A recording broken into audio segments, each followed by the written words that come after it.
वार्तांकन रोखठोक बातमी। सोलापूर शहरातील गजबजलेल्या लक्ष्मी मार्केट परिसर रस्त्यावर अतिक्रमण करून भाजीपाला विक्री सुरू असल्यानं नागरिकांना मोठ्या त्रासाला सामोरं जावं लागत आहे।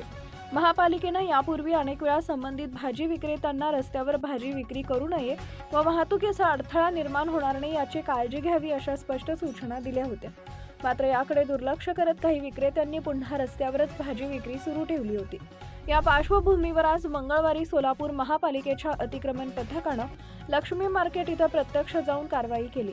रस्त्यावर अडथळा निर्माण करणाऱ्या भाजी विक्रेत्यांचे हातगाडी बाजूला करण्यात आले तर काहींचा भाजीपाला जप्त करण्यात आला।